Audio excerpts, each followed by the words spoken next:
Welcome to Science with Soul. I'm Dr. Lottie Valentine and the host of this program. I'm a physician, evidential psychic medium, international keynote speaker, and the author of Med School After Menopause, The Journey of My Soul. This podcast was inspired by events from my own life, and as I have journeyed through life, it has taught me that we're part of a greater divine web of interconnectedness.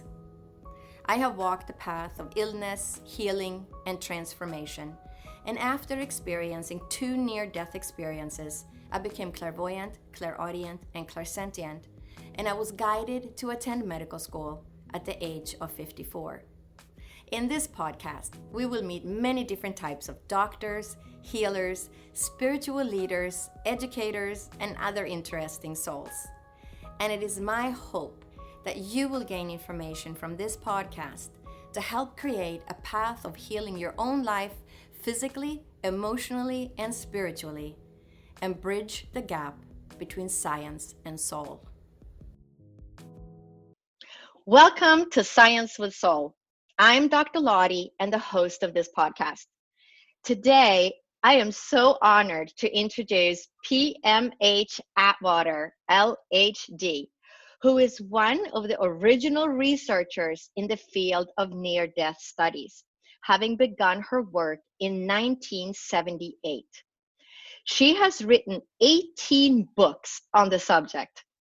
Near-Death Experiences, the rest of the story, wraps up her early work with nearly 5,000 adult and child experiences of near-death states, while further exploring her theory about transformations of consciousness, a theory which she first began to investigate in 1966, back in her home state of Idaho.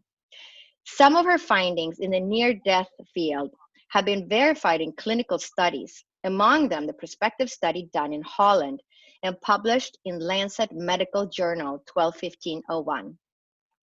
Her The Big Book of Near-Death Experiences brought the entire field of near-death studies up to date worldwide and was featured in an online version of Newsweek magazine.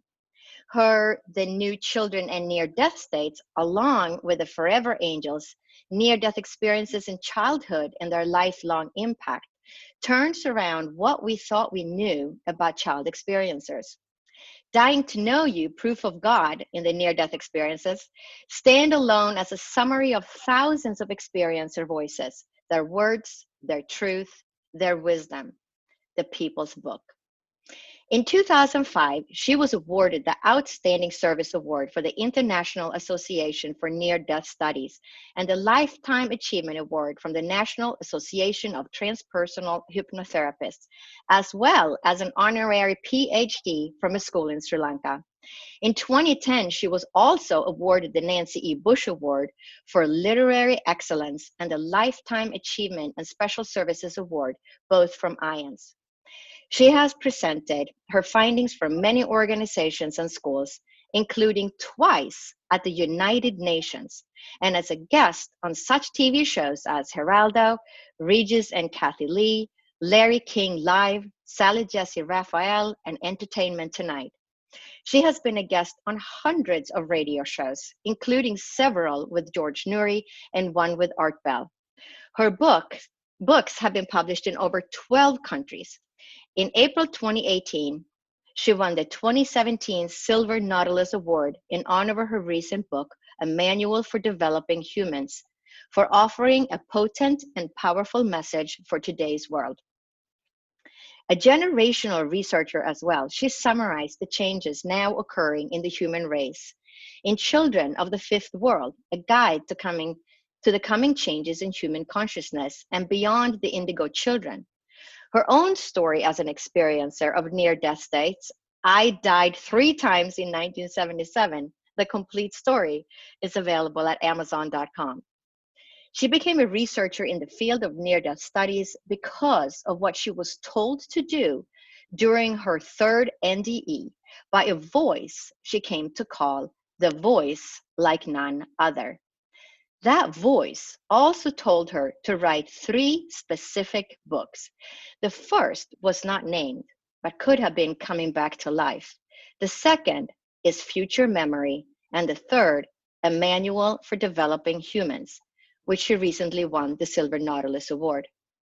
A prayer chaplain, visionary counselor, wife, mother, grandmother, great grandmother, her website is filled with many services and features, among them the marketplace, where near-death experiencers and those like them can promote their products and services without charge. Her monthly newsletters are free, and you can sign up at www.pmhatwater.com. Wow, what an incredible resume. A warm welcome to you, PMH, and I can't wait for you to share your knowledge with the listeners today. Well, it's just such an honor for me to be with you because, you became a doctor later in life, and I'm just going, this is so good.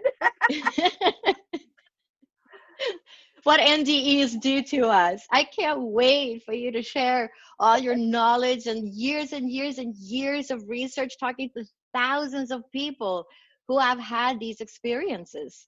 So, can you start by explaining to the people that are not familiar with near death experiences what is a near death experience? Let's be very clear here. A near-death experience is an intense awareness or sense or experience of otherworldliness, whether pleasant or unpleasant, that happens to people who are at the edge of death. It is such magnitude that most experiencers are deeply affected, making many significant changes in their life afterward. Now, let's be very clear here also on the experience itself when it actually occurs. Consistently found all over the world. When a person is dead or nearly dead, you have out-of-body experiences, clear enhanced consciousness, self-identity with emotions, you have cognition or thought perception, you have full use of your faculties and intact memories.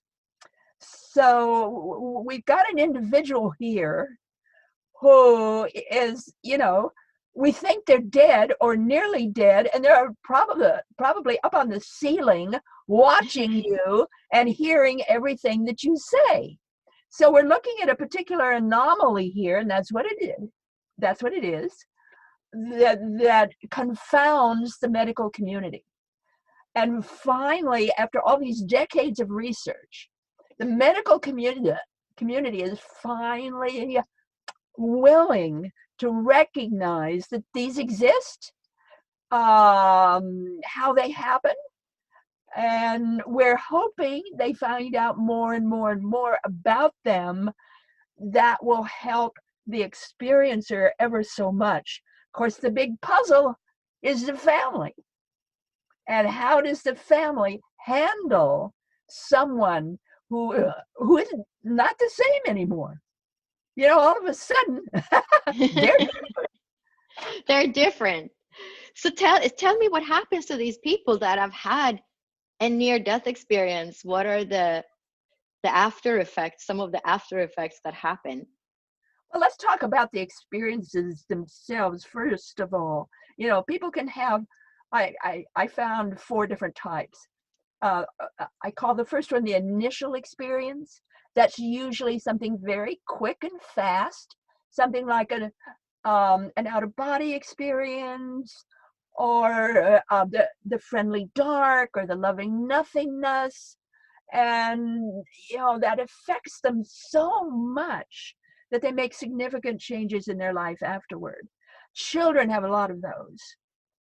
And then we have the hell-like or frightening experience, and we have the heaven-like or pleasant experience. Those are the 2 where you have most of the life reviews.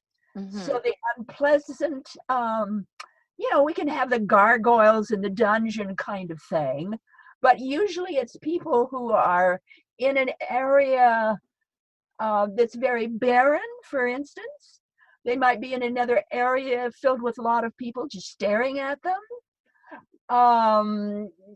They tend to be kind of different, in some way bothering or frightening the people that have them.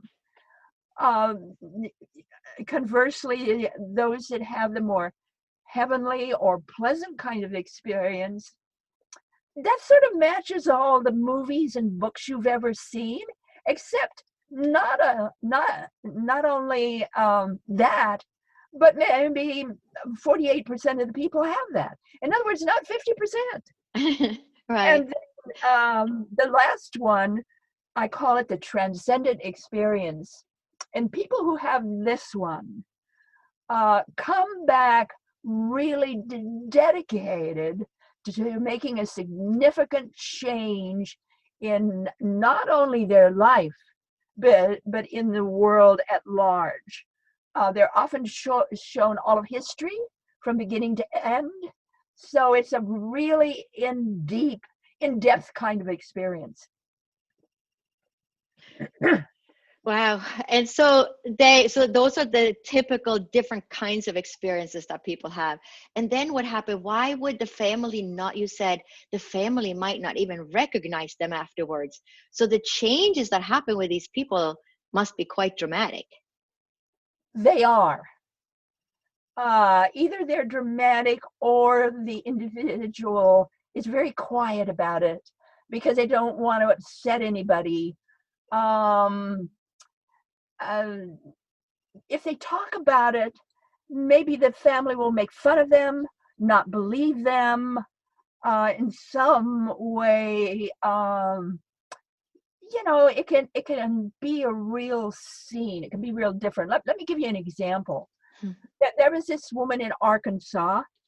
She was a minister's wife. She had 2 children, and she had a near-death experience. But she no longer can go to church on Sunday with her husband, hear the message, be exposed to his sermon. And so she'd make up all these stories about why she had to stay home. So I asked her, why can't you go? Why can't you go to school, to church, and be with your husband and hear his sermon? And it's her reply almost breaks your heart. She said, because what he's saying is a lie. Wow. She now knows different from what he's preaching. And she can no longer handle what she considers to be a lie. I do not know if they're still, if they're still together or not. That was a while ago. But it sort of really woke me up really fast to what these people can go through and how they handle that. For instance, if it's a police officer who has a near-death experience, very often they can't hold a gun anymore. They don't want to wear a gun anymore. And that's really difficult if you're a police officer, if you can no longer handle a gun. Yeah. Soldiers out in the field,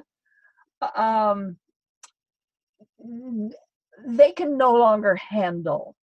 Very often, they can no longer handle armaments.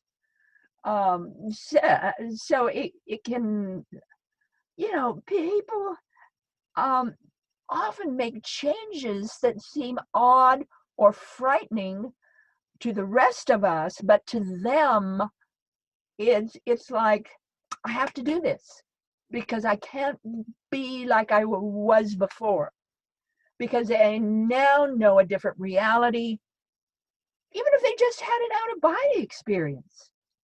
Of all the different aspects or different types of things people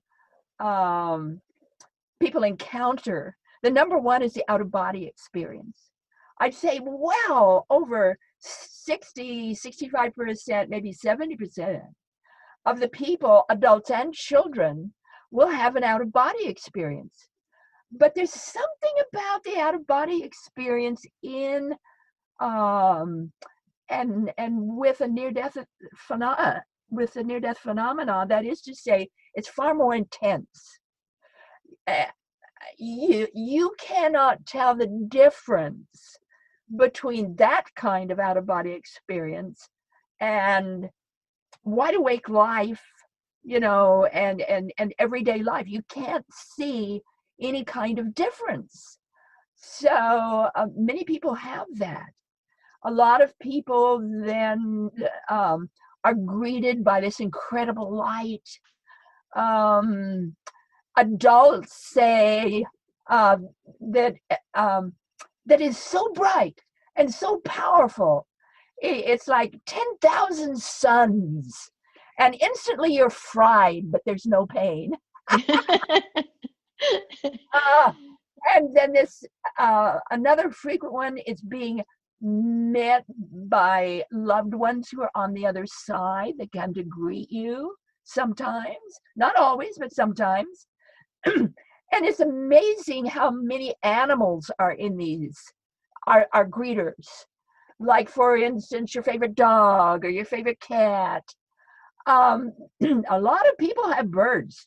I've never understood why, adult or child, but very often they meet birds. And certainly the life review. Not that many people have a life review, but some do. And sometimes that's, you have the life review and you're kind of shook up a little bit about all the things you did that, you're maybe not that happy that you did that. It's like, oh, gee. But sometimes it's so deep and so intense that it's really difficult to in most cases you can handle it, but some cases it's rather difficult. And there are some who have these incredible, like I mentioned before, they see all of history and they get involved in the larger dynamics. But one of the things I want to say right here before we go any further is not that many people see a tunnel. No, the tunnel is not a typical after effect of near-death experiences, contrary to what's in Moody's book, Raymond Moody, Life After Life. We think it is because of the media. The media used the tunnel to sensationalize Raymond Moody's first book. So, and lots of the ideas about the near-death experience come from not only Moody's book, which is wonderful and gives us a lot of information, but also from television. And television always gives us this case, you're in the hospital. And maybe a quarter to a third of the people are in a hospital and they have a near-death experience. Most are not. And, again, the media, they have to please their sponsors.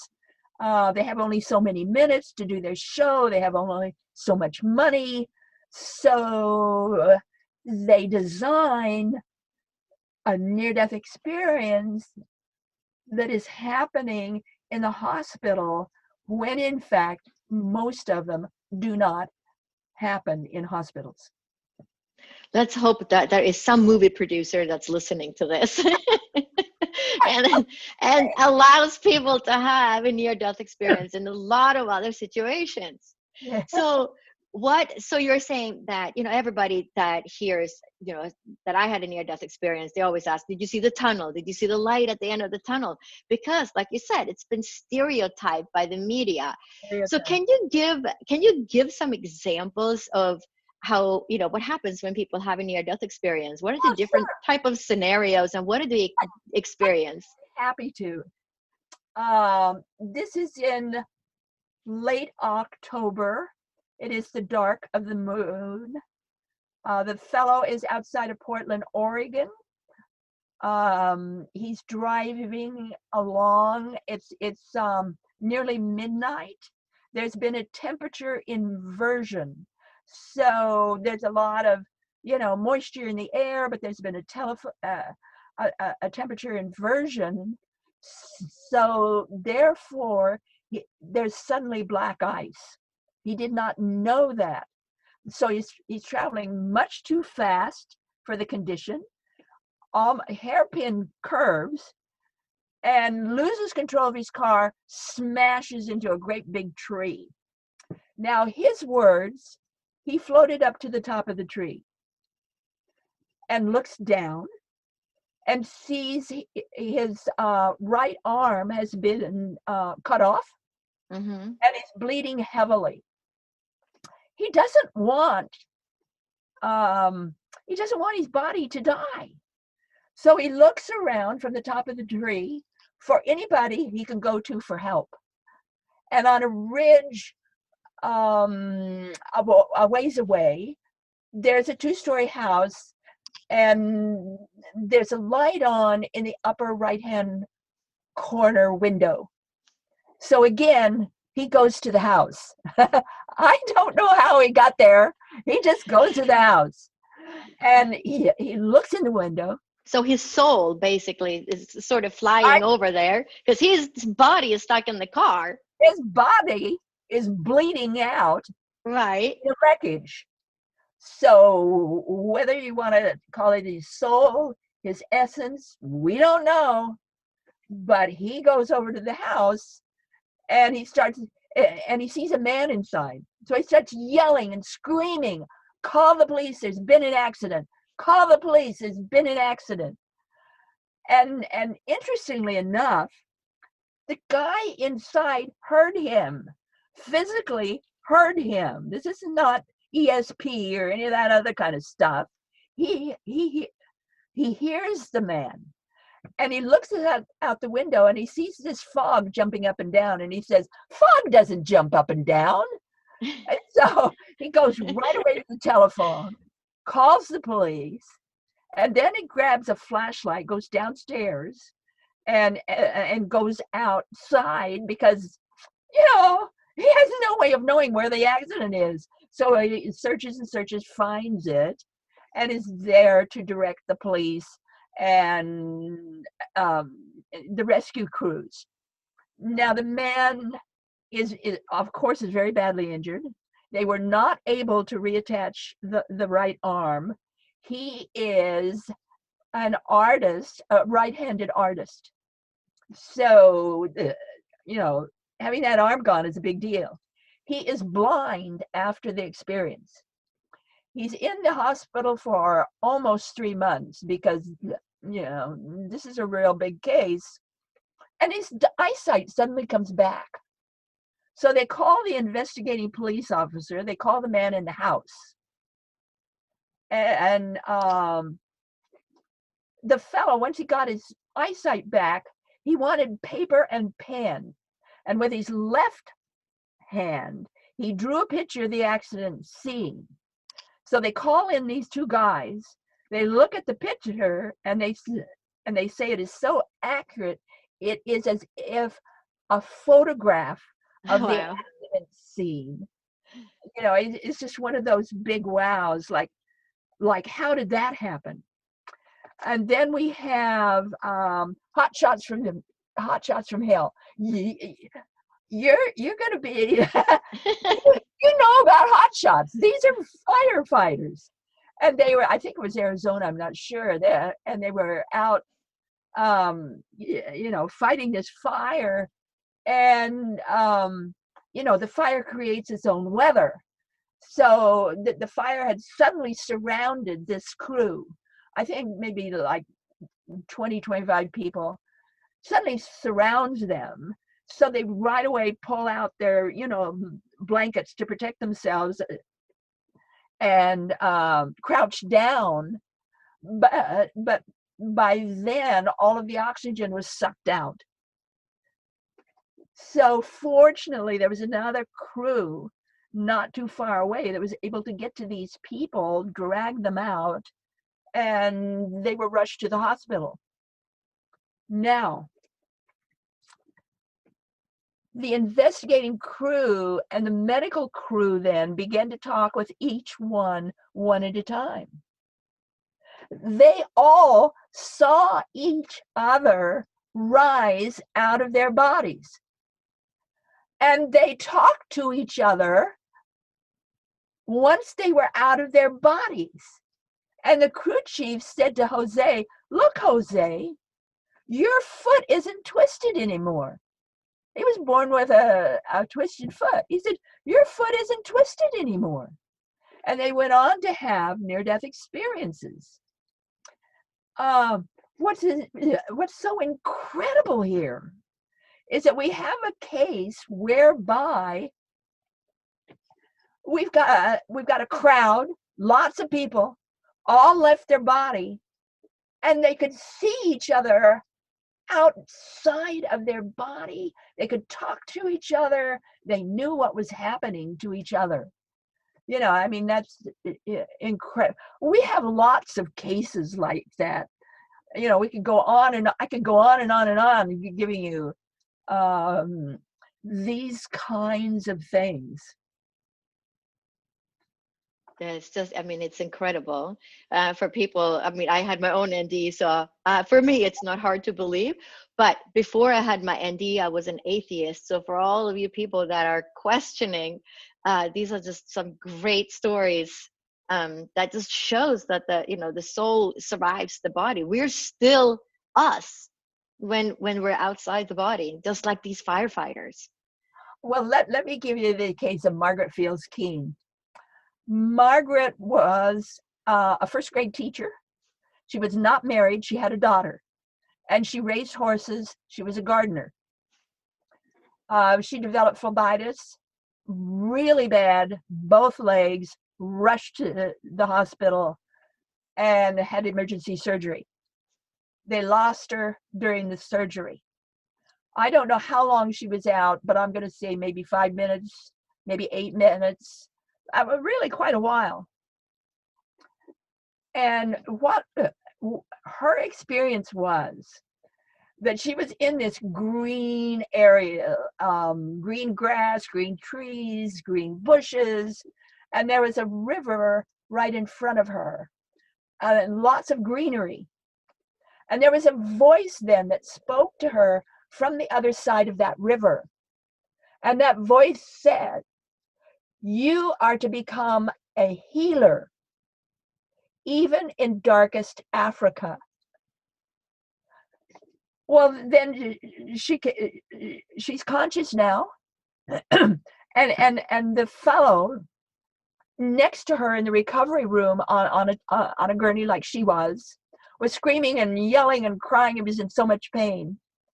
So she somehow got out of her body and put her hands over him and calmed him down, and he went to sleep. Then she noticed a room at the end of the recovery, and it was all blacked out. The windows were all blacked. So she felt she had to go there. She said she went through the wall. I don't know how she went through the wall, but she went through the wall. Mm-hmm. And on the other side, in that blacked out room, was a young boy. He was about maybe 6, 7 years old.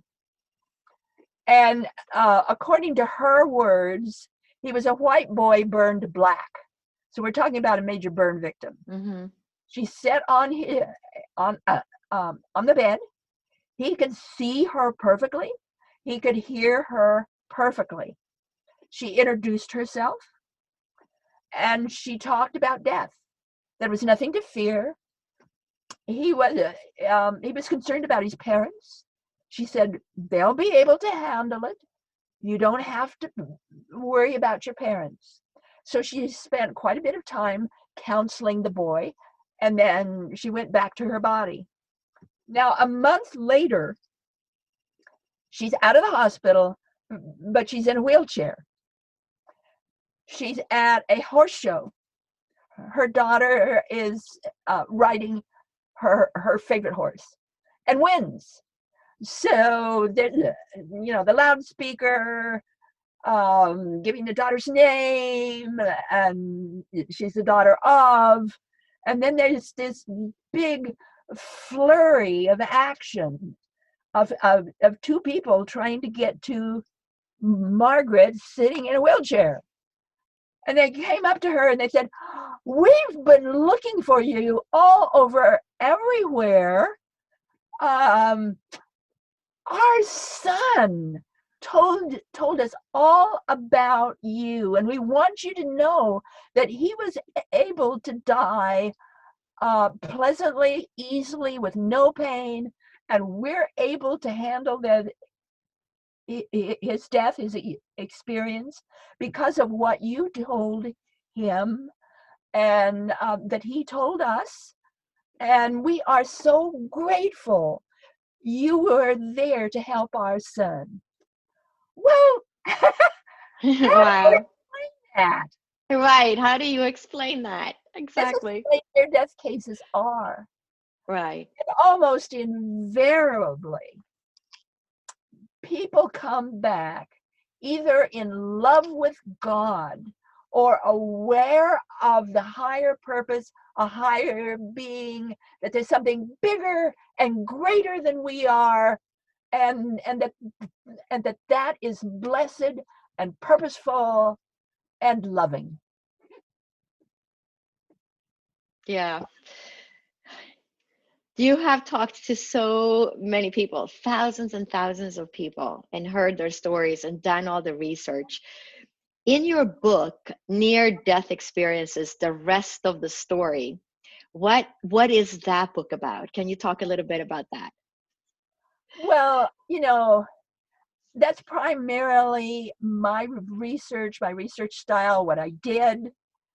Um, and I'm helping people to realize that there's all kinds of things to consider. Let's take a look at them. So we're talking about the rest of the story. Right. Because very few researchers get into the depths of what's going on with the individual, what their life is like afterward. Right. The after effects of the near-death experience are really what defines the experience, not the experience itself, but the after effects, because they're both Yes. physiological and psychological. Did you hear that? Both physiological and psychological. We're looking at the physiological part here. Right. We come back with differences in brain structure and brain function. You come back with differences in the nervous system, in the digestive system, and skin sensitivity. Many of them come back with electrical sensitivity. I'm one of them. We can be physically altered by this experience. Most people are, to one degree or another. Certainly, we're more familiar with the psychological changes. I'd say 99.9% lose their fear of death. Right. Now, not everybody, but almost everybody. They come back more loving, more patient, wanting to help people, wanting to start new things, like become a doctor like you did, become a minister, develop new dance plans or new art, artistic ways of doing things. become teachers. Many of them go that route. So they really get involved with society, but they're different. And that causes all kinds of problems in the family. Oh, oh, oh. The family, number one, thinks they're lying. Uh-huh. They don't know how to handle the newbie. This can cause some real challenges. Like, for instance, well, how am I going to put this into words? The divorce rate of the average near-death experiencer runs between 71 to 80%, much higher than the national average. That's because they're different afterward. And you talk to the other spouse, and that spouse is saying, they seem flirtatious. They're around other people all the time, and that bothers me. Or if it's a mom and dad, the mom and dad or the child is saying, well, I don't feel like I belong anymore around that mother or that dad. They're treating me different. I'm not privy. And it's because, oh, dear heaven, it's because you see every woman as your mother, your aunt, your sister, and your daughter. Every man is your husband, your father, your uncle, and your brother, and your son. And it's not because you can't tell the difference between people, but because you just love them all. And that's really, really, really hard on the family. Let me, and we're talking about here the puzzle of unconditional love. Let me first of all talk about it in the family with the children. I had 3 children. My son wasn't around at the time when this happened, but my 2 daughters were. My oldest daughter is very outspoken. Most people who come from Idaho are very outspoken. They're very blunt people. And Natalie is no different. And she came to me after my experiences. She put out her pointer finger and she said, well, you're friendlier now than you used to be. And I like talking to you. But you're not mom. And I want mom back. Well, we spent years searching for that woman, never did find it. I don't know what happened to her. But this can be very, very complicated. Depending on the families, it can be, a really big deal.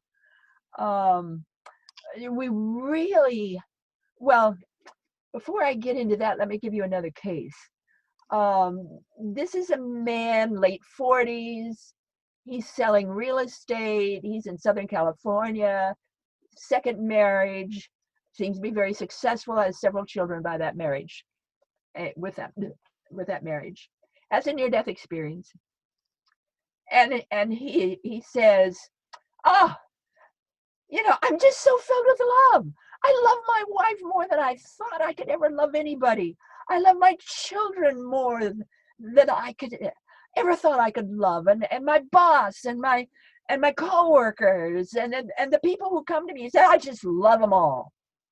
Well, I heard from that man a year later, and he says, I don't understand it. My wife doesn't want to be in the same room with me.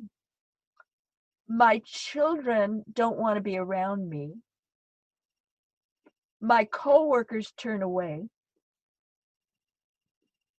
Nobody wants to be around me. And he says, I'm more loving than I've ever been in my life, and nobody wants to be around me.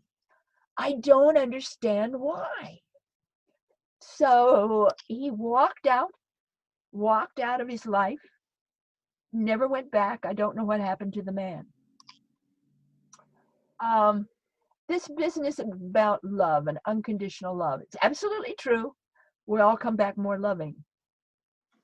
But there's a but here. Unconditional love is God's love. It's agape.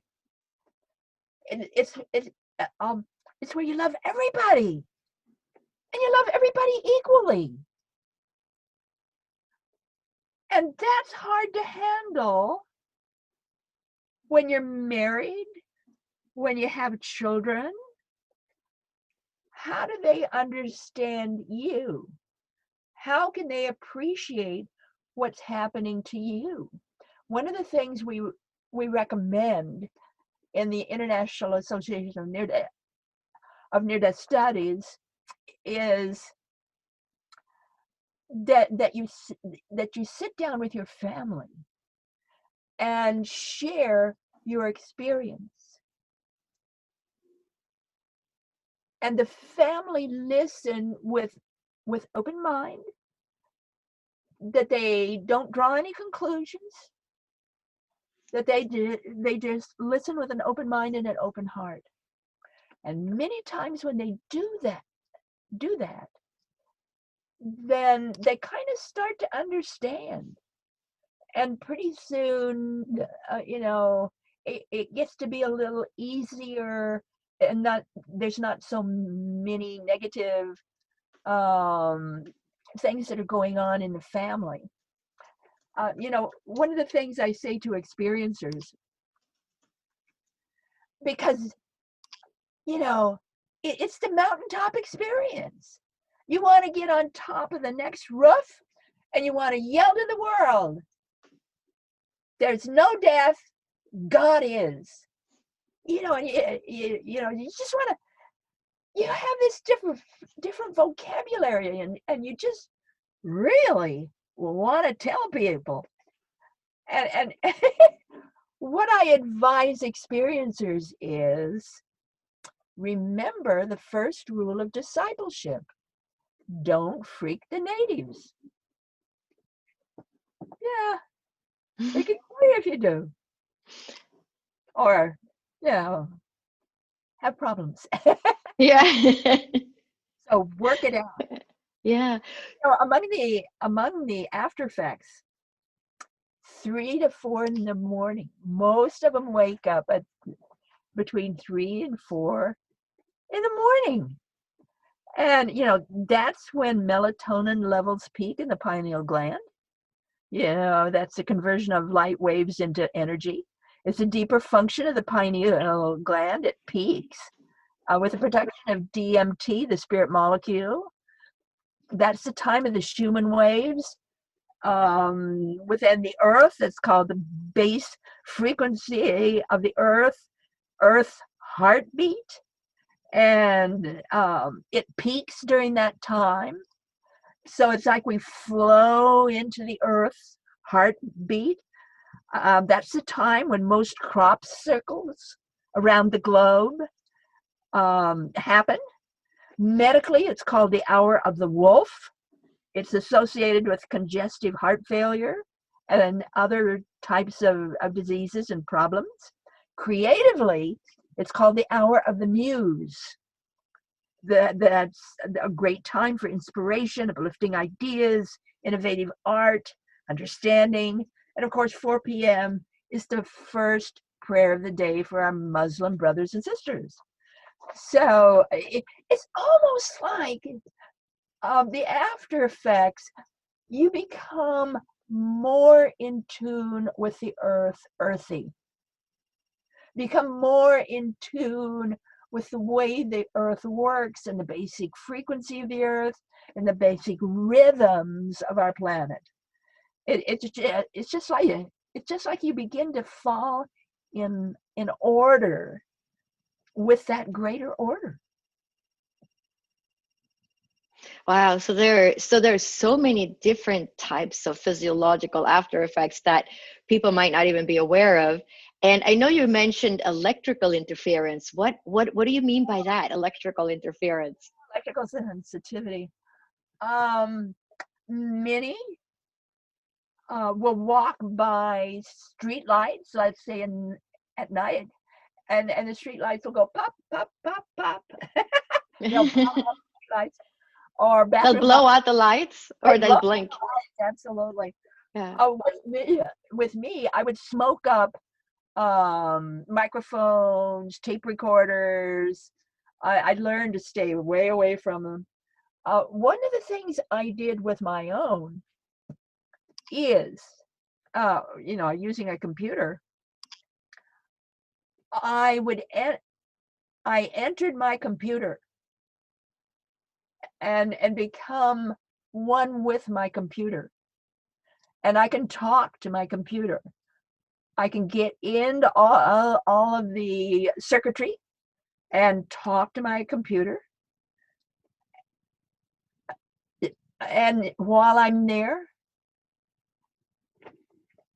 be one with that computer so I can talk to it. It can talk to me, let it know that I'm here. I'm not going to be a bother. I'm not going to trouble that computer in any way, that we can work together as friends and we can work together in harmony, and then come back into my body. I bless my computer. We work together very well, but I also have learned to have a lot of cork around. Mm-hmm. What does You the cork do? Oh, it settles down and harmonizes and softens the electrical energy. So you want everything sitting on cork if you possibly can. You also want water nearby that you have put lemon or lime in. That also helps to balance and steady you. I also have lepidolite. I have carnelian. That helps to steady what I'm doing. I've learned to work with the earth earthy. I've learned to respect the earth and realize that if I work with you, you will work with me. And so I talk to the trees. I my plans. We're all connected, right? And it's just wonderful because they then respond better. So it works out nicely. Love it. I love your good advice too. People who think that they may have had a near-death experience and they're hearing this for the first time, they're afraid of sharing, with their family and friends because they think that their family or their friends are going to think they're crazy. What book? I know you've written 18 books already. Which book would you tell them to read first to sort of get information? The big book of near-death experiences, and it really is a big book. It's written in such a way that it's easy to read. There's lots of little pictures and graphs, and the stories in it are very quick. So it's easy to read that book or read just a page or two, but it's the only encyclopedia we have in the world, big book of near-death experiences, that covers the entire subject. Mm-hmm. Not only adults and children, but suicide, all kinds of things, the after effects, all kinds of after effects, how you deal with them. Everything is there.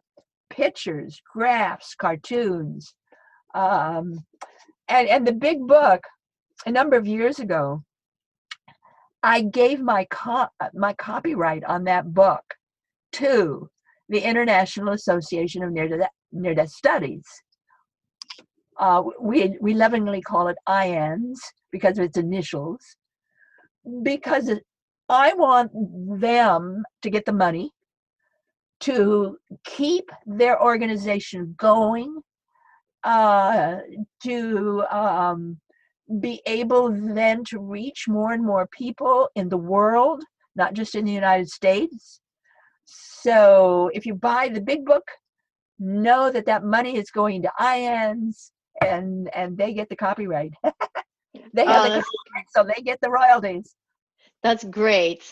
So that's a good contribution. You're doing something good for the world as well if you purchase that book.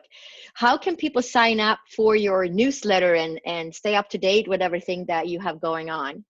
Well, just get on my website, www.PMH Atwater.